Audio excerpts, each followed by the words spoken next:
إن فلان لفرحمته قال لا فما فتني أولان بلافكوك يري. السلام عليكم ورحمة الله وبركاته. الشمع أكم ترتان أبولين كيا كبجا موفي جالتمو أردفتوني channelي كيا أندم كيسانو نجيني كو كان كبجا كان جاللا لفوجر تاني كيسنبرانا فاقا وسنين جيتشا وروني channelي كيا فارواتاتن سبسكرايبي gochuudhaan gara maatii kiyyaatti dabalama. Warroonni maatii kiyya taatan ammoo like share commentii gochuudhaan na cinaa dhaabbadaa isiniin jira obboleen kiyya. Har'aan kana waan guddaallee qabadheen dhufne haa ta'uti waan tokko irraa dubbachuuf kan hin dhufetu jira. Innis haala jireenya dhala namaa yookaan ilma namaa irratti keessattuu yeroo duniyaa kana irra jiraatan keessatti wantoota akkaan nama barbaachisoo ta'anii fi akkasuma wantoota nama mudachuu danda'anidha jechuudha. Ilmi namaa tokko jiraachuudhaaf jalqaba jiruun tun maal akka taate maal akka of keessaa qabdu sirriitti beekuun barbaachisaadha.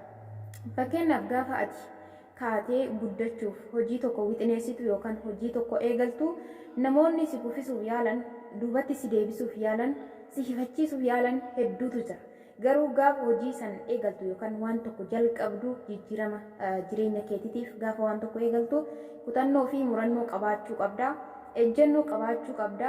Mul'ata kee dhugoomsuuf abdii guutuudhaan ol ka'uu qabda jechuudha. Maaliif yoo jettanii fakkeenyaaf waan gaarii gaafa hojjettu wanta akkanaas hin baasu sin jechuu danda'anii inni deebi'ee jechoota garaagaraatiin si darbachuu danda'anii si arrabsuu danda'an si qeequu danda'an jechuudha. Kanaaf mul'ata keessan galmaaf ga'uuf bitaaf mirga laaluu osoo hin taane kallattii kee fuulduraa qofa laaltee tarkaanfachuutu si barbaachisa jechuudha. Jireenyi biyya lafaa jaalalaa fi jibbii sanillee kan guutamedha. Yeroo har'aa ilma namaa kan wal jabeessu osoo hin taane ilma namaa kan dogongorarraa wal deebisu osoo hin taane kan dogongoratti wal oofuu fi kan guddinarraa duubatti wal deebisuutu heddummaata akkuma argaa jiru jechuudha.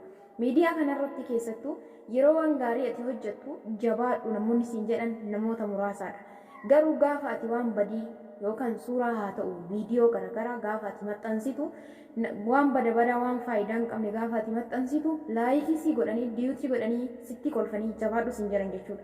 Inni kun si jabeessuuf osoo hin taane karaa hin taane irratti si dabarsanii gatii kee gadi buusuu fi gatii akka ati dhabdu si taasisuuf laayikii fi sheerii namaa jala deemta taanaan akkasuma koomentii namaa jala deemta taanaan karaa hin taane irra imaltaa jechuudha. Kanaaf hundi keenya iyyuu dirqama keenya bahuudhaaf kaayyoo keenya mul'ata keenya galmaan gahuudhaaf jechaa fi gochaafis bakka laachuu hin qabnu.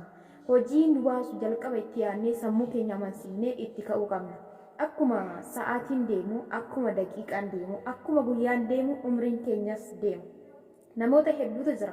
Har'a naa tara, boru naa tara, manan ijaara, lafan bita manan ijaara, liishoon godha, nan garafaa kan jedhu waan hedduu jireenya kana keessatti jireenyi dhala namaa kun hin guutamu. Hima hawwama, hima godhama, galma hin gahamu. Quufi kan jiru hin jiru jechuudha. Inni mana qabu mana lammataatiin ijaara jira.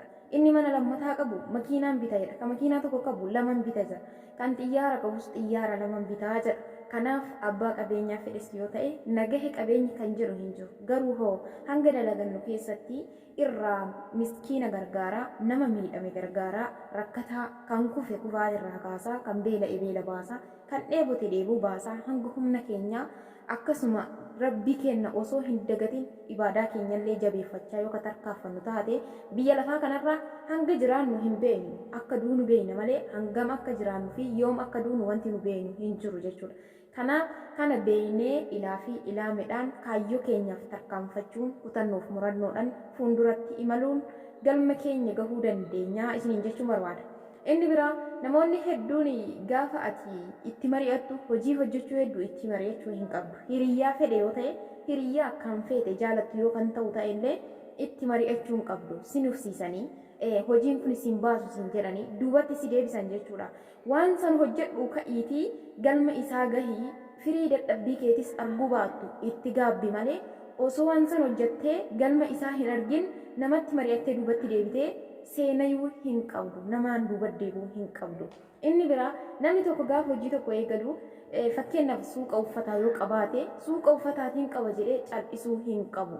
Cinaatti suuqa biraa fakkeenya yookaan mana nyaataa haa ta'u suuqa ataakiltii kuduraa fi muduraa garaagaraa haa ta'u ammallee deebi'eetiin akkasuma kan suuqa wantoota xixiqqashuu keessatti gurguran haa ta'u wantoota akkanaa kana cinaatti qabaachuun dirqama qaba. Wantoota akkanaa kana cinaatti qabaachuun baay'ee barbaachisaadha. Maaliif yoo jettanii tokkorraa galiin yoo galee san wacii yoo godhate kanaaf jireenya keessatti karoorri akkaan barbaachisa. Jajjabaannee jireenya keenya milkaa'aa gochuuf akkasuma duniyaa fi akiraatti illee milkaa'uuf maal akka gochuu qabnu akkam akka ta'uu qabnu maal dhiisuu akka qabnu har'uma adda baafannee waan hojjennu kamittuu seenuun barbaachisaadha. Keessattuu ijoolleen keenya biyyoota arabaa keessa jirtan har'a boruun gala waggaa har'aan gala waggaa lamaan har'aatiin gala osoo jennu namoonni hedduu namoonni umriin isaanii hedduu fagaate baay'eetu jira. Akkasuma nama waan isaan hojjetan san wahirra isaanii kaa'ee manallee haa ta'u lafa ittiin bitee fi waan tokko godhuuf kan dhabanis baay'eetu jira. Fakkeenyaaf kan maatiin jalaa qisaasessee balleessu, kan obboleessi jalaa balleessu hedduutu jira. Kan biyyallee galanii barandaa irratti buna dhaabuudhaan saaxilaman hedduutu jira. Akkasuma algaa qulqulleessuu, mana algaa garaagaraatti qaxaramanii hojjechuu, daandii irratti kufuu, ammoo akkasuma buddeena namaa tolchuu waan akkanaa kana kan mudate hedduutu jira. Shamarran keenya karoora malee mallaqa isaanii qisaasessanii umrii ofiillee qisaasessan rakkoo hedduutu mudachuu danda'a jechuudha. Kana oolchuuf maal gochuu qabna? Nama adda baafachuu qabna. Maatii keenyas haa ta'u, obboleeyyan keenyas haa ta'u, nama adda baafachuu qabna osoo mallaqa hin ergiin dura jechuudha. Kanaaf isa kan adda baafannee yookaan tarkaanfannu taate yoomiyyuu jireenyi keenya milkaa'aa ta'a. Sanirraa kanaaf fakkeenya isinii kaasuu danda'a.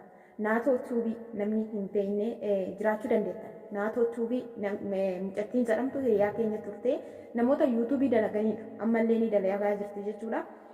Isiin suni yeroo biyya hambaa keessa jirtus gorsa babbareedaa fi mi'aawaa akkaan namatti tolu kennaa turte. Akkuma namni tokko gaafa si gorsu waan ofiin goone si gorsa. Waan ofii ittiin jirre tokko si gorsa jechuudha. Garuu naatoon akkuma nu gorsitu akkuma yaada garaagaraa yaada bilchaataa nuuf qoodaa turte akkasumatti hojiidhaan illee agarsiifte jechuudha. Waan ofiisiitiif hojjette. Fakkeenya gaarii nu taati jedheen abdii guutuu qaba. Hunduma keenyaafuu namoonni viidiyoo isii argitan jechuudha. Liinkii isii as jalan isinii kaa'a seenaatii daawwadhaa bu'aa dadhabbii isii akkatti galmaan geette jechuudha. Isuma yeroo biraa deebinee wal agarruutti nagaa hannaa turaa hedduun isin kabajaa hedduun isin jaaladhaa nagaa keessanaa jiraadhaa isin jedha.